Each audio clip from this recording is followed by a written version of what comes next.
CM Jagan సంచలన వ్యాఖ్యలు చేశారు. అసలు ఏపీలో ప్రభుత్వం ఉందా అని ప్రశ్నించారు. తుఫాను వస్తుందని కేంద్రం ముందే చెప్పినా చంద్రబాబు పట్టించుకోలేదని, ఫలితంగా 60 మంది ప్రాణాలు కోల్పోయారని చెప్పుకొచ్చారు. తన ఇంటికి రక్షించుకోవటం కోసం విజయవాడను ముంచారని ఆరోపించారు. చంద్రబాబు బోట్ల రాజకీయం చేస్తున్నారని, ఎవరి హయాంలో బోట్లకు అనుమతి ఇచ్చారని జగన్ ప్రశ్నించారు.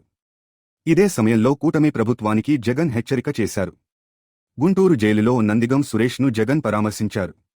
తుఫానుపైన హెచ్చరికలు ఉన్నా చంద్రబాబు ముందస్తు చర్యలు తీసుకోని కారణంగానే పెద్ద సంఖ్యలో ప్రాణ నష్టం జరిగిందన్నారు. ఇన్ని లక్షల మంది ఇబ్బందులకు కారకులయ్యారని ఆరోపించారు. వరద నిర్వహణపైన ఫోకస్ చేసి ఉంటే ఈ స్థాయిలో నష్టం జరిగేది కాదన్నారు. వరదల్లో తన వైఫల్యం కప్పిపుచ్చుకోవటానికి 4 ఏళ్ల క్రితం టీడీపీ కార్యాలయంపైన జరిగిన దాడి కేసులో సంబంధం లేని మాజీ ఎంపీ నందిగం సురేష్ను అరెస్టు చేశారన్నారు. టీడీపీ కార్యాలయంలో ఆ పార్టీ నేత పట్టాభి తనను అసభ్యంగా దూషించటంతో తనను అభిమానించేవారు ఆ పార్టీ కార్యాలయం పైకి వెళ్లారన్నారు. ఆ రకంగా తిడితే కడుపు మండదా అని ప్రశ్నించారు. అయినా తాను వారిపైన 41A నోటీసులు ఇచ్చి కోర్టులో ప్రవేశపెట్టామని జగన్ గుర్తు చేశారు. ఆ కేసులో నందిగం సురేష్కు అసలు సంబంధం ఏంటని ప్రశ్నించారు. రెడ్ బుక్ పెట్టుకోవటం ఘనకార్యం కాదన్నారు. ఇదే తరహా సంప్రదాయం కొనసాగితే ఇదే జైల్లో తరువాతి కాలంలో ఎవరు ఉంటారో గుర్తు పెట్టుకోవాలని జగన్ హెచ్చరించారు.